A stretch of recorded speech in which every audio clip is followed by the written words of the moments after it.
Hello à toutes et à tous, j'espère que vous allez merveilleusement bien. Je vous retrouve aujourd'hui pour vous parler du pouvoir des pierres à nouveau, pour vous parler de guérison émotionnelle à travers les pierres. Alors oui, je sais peut-être que ça va en surprendre plus d'un, mais du coup l'intérêt de cette vidéo, en fait, ça va être de répondre à la question: est-ce que les pierres, est-ce que la lithothérapie peut réellement nous aider à guérir de nos blessures émotionnelles, ou du moins même à apaiser nos émotions, à apaiser notre mental, etc. etc. Et c'est un petit peu ce qu'on va voir dans cette vidéo. Donc déjà pour commencer, ce qui est intéressant de comprendre, et ça je vous l'ai déjà dit à plusieurs reprises, c'est que les pierres, comme tout être, on va dire physiquement matérialisé, donc on va dire il y a un corps manifesté, un corps physique, est composé également d'un corps énergétique, c'est-à-dire on va dire d'une certaine vibration énergétique qui peut du coup influencer sur les autres énergies. Donc en fait finalement une pierre a une certaine énergie et son énergie à notre contact peut influencer sur notre énergie, aussi simplement que ça. Mais également ce qui est intéressant de comprendre par rapport aux émotions, c'est que les différentes émotions qu'on peut vivre dans notre quotidien sont en fait des formes pensées, si vous voulez, qui se transforment en une certaine énergie. C'est pour ça que pour émotion on dit très souvent emotion, parce que c'est une énergie en mouvement qui en fait se traduit à la base à travers une pensée.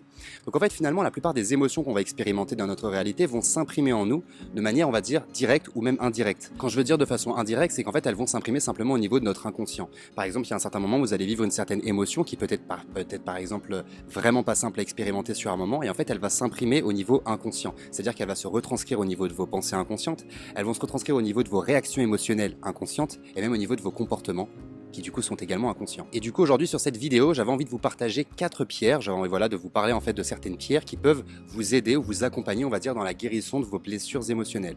Et pour ce faire, simplement je vais vous montrer 4 pierres, 4 petites baguettes, que je vous montre juste ici. Hop, et que je vais vous développer au fur et à mesure. Alors avant même de vous commencer à les développer, je tiens à remercier Karma Yoga Shop qui m'a généreusement du coup offert ces pierres pour que je puisse tourner directement cette vidéo. Donc merci à eux, c'est top. Et puis du coup on va pouvoir se lancer directement. Donc en fait ce que je veux vous partager aujourd'hui par rapport à ces différentes pierres, ça va être simplement les caractéristiques spécifiques de celles-ci pour qu'on puisse s'intéresser en fait en quoi finalement certaines des pierres peuvent vous accompagner dans la guérison de vos blessures émotionnelles. Aussi simplement que ça. Et donc on va commencer par celle-ci qui est en fait un cristal de roche que je vous montre juste là. Et donc très souvent, ce qu'on dit sur le cristal de roche, en fait, c'est que c'est une pierre en fait qui permet, on va dire, de convertir presque l'esprit pragmatique en un esprit spirituel. Alors ça peut être un petit peu particulier de dire ça. Elle est reliée au 7e chakra, parce que du coup sa couleur est transparente et en général elle est même reliée à notre aura.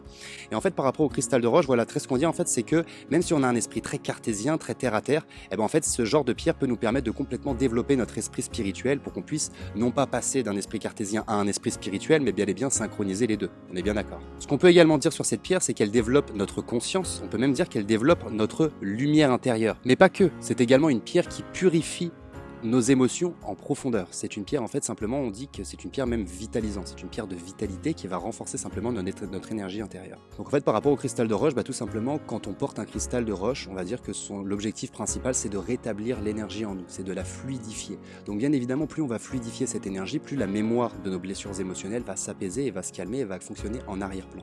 Et j'ai même envie de dire un peu plus même logiquement, puisqu'elle est reliée directement au chakra du haut, puisqu'elle est directement au 7e chakra, au chakra couronne, plus en général on développe nos énergies qui sont composées au niveau des chakras du haut, plus c'est composé on va dire au niveau de notre spiritualité, de notre ouverture.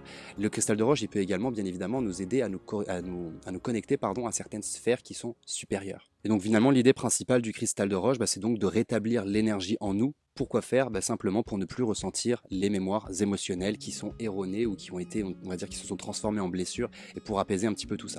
Donc voilà un petit peu par rapport au cristal de roche, et ensuite on va passer simplement on va passer sur celle-ci, une de mes pierres préférées en plus, l'améthyste. L'améthyste, c'est une pierre qui est extrêmement connue, qui est également du coup située au niveau du chakra couronne, ou même au niveau du 3e œil également, parce qu'elle a une couleur violette, mauve, indigo, on va dire. Et du coup, une des caractéristiques principales de l'améthyste, c'est simplement de calmer le mental dans un premier temps, mais également de se connecter à des sphères supérieures. Comme je vous l'ai dit, elle est reliée directement au 7e chakra ou au 6e, donc c'est celle qui va complètement ouvrir notre conscience vers des sphères qui sont plus hautes. Elle peut nous apporter également une meilleure clarté d'esprit, mais même j'ai envie de dire un apaisement concrètement, j'ai envie de dire, elle nous rend plus peace l'améthyste. Pourquoi? Simplement parce qu'en fait, comme je vous dis, elle va complètement passer au niveau de notre 3e œil, mais au niveau de notre chakra couronne. Et en fait, on va se connecter à des sphères plus hautes, et donc l'objectif principal, ça va être de calmer le mental.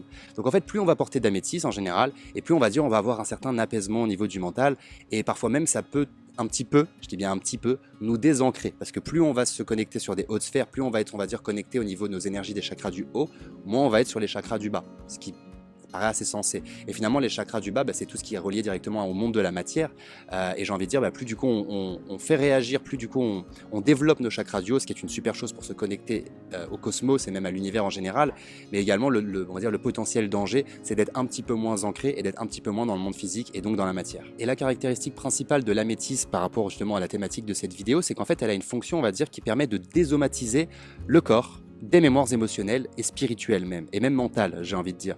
Donc ce qui est du coup assez intéressant, parce que du coup elle a aussi pour fonction, on va dire, de nettoyer finalement, de façon indirecte plutôt celle-ci, mais en tout cas elle a une fonction, de nettoyer finalement les différentes mémoires émotionnelles qui peuvent être présentes à l'intérieur de nous. Et le petit bonus de l'améthyste, c'est qu'on va dire dans la légende de l'améthyste, on va dire ça un petit peu comme ça, on dit qu'elle transforme les aspects négatifs en aspects positifs. Alors bien évidemment, je garde ça, j'aime bien dire que c'est une légende, parce qu'en fait ce serait un petit peu grossier de dire ça comme ça, hein. Il n'y a pas des pierres qui vont complètement transformer le négatif en positif à l'intérieur de vous, mais en tout cas c'est ce vers quoi elle veut vous tendre. Donc en fait finalement l'améthyste, elle va simplement vous accompagner à devenir simplement la meilleure version de vous-même, ce qui est quand même assez cool. Et ensuite après cette améthyste, du coup j'ai envie de passer sur une de mes pierres également que j'adore, qui est la quartz rose. Et encore même, j'ai l'impression que ce quartz rose là, il est légèrement cristallisé.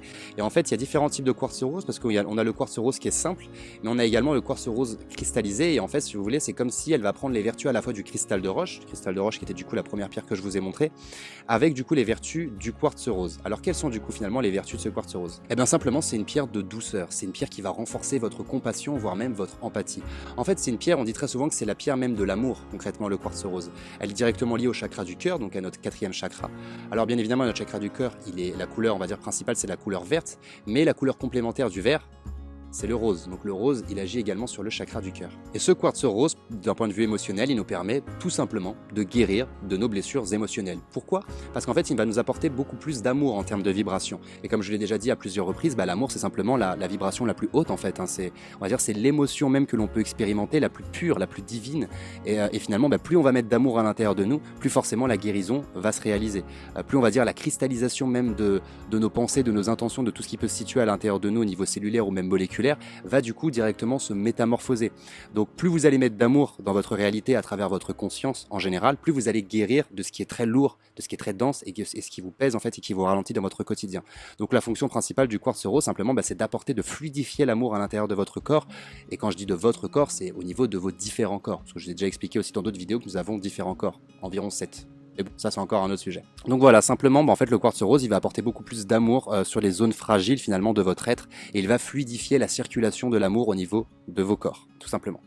Donc voilà un petit peu par rapport à ce quartz rose, et ensuite je vais vous présenter cette petite pierre que je trouve juste magnifique, qui est la fluorine.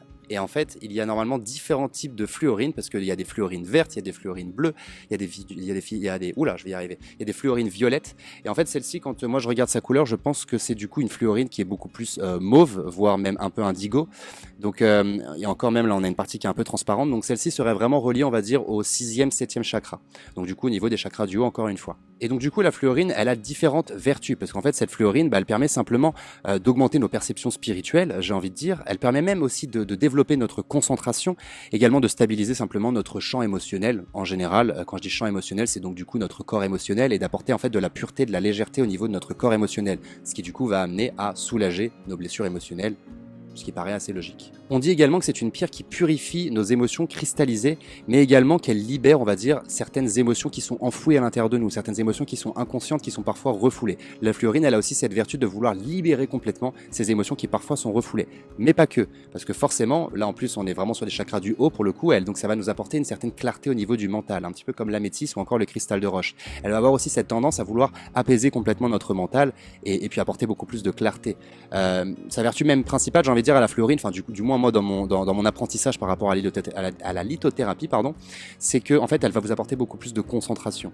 Et qui dit concentration dit capacité à se focaliser sur une seule chose pendant un certain temps. On est bien d'accord. Qui dit capacité de se concentrer sur une seule chose pendant un certain temps dit forcément stabilisation au niveau du mental et même apaisement au niveau du mental. Donc voilà un petit peu par rapport à la fluorine. Qu'est-ce que je voudrais vous dire en plus par rapport à cette pierre? Que c'est une pierre même qui peut vous permettre, entre autres, vu qu'elle apporte un apaisement au niveau du mental, vous permettre de lâcher prise un peu plus facilement. En général, de toute façon, même j'ai envie de dire, les pierres qui sont situées au niveau des chakras du haut ont tendance du coup à vous non pas à vous désancrer, mais un peu à vous élever un petit peu plus spirituellement, à vous élever au niveau de votre conscience. Et qui dit élever au niveau de votre conscience, dit également se décoller un petit peu de ce qui est ancrage de la matière. Donc en fait, simplement, très souvent, nos blessures émotionnelles ou même encore nos cheminements ou même nos rumissements mentaux, j'ai envie de dire, ils sont très souvent dus à ce qui peut se passer dans la matière, ils sont très souvent dus à ce qui nous influence quotidiennement dans notre réalité.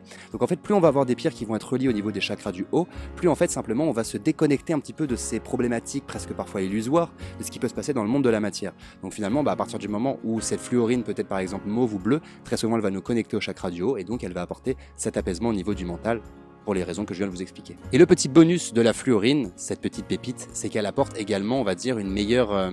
comment je pourrais dire ça? Waouh! Elle améliore nos fonctions immunitaires. En fait. Pourquoi? J'ai pas particulièrement la réponse, je vous avoue.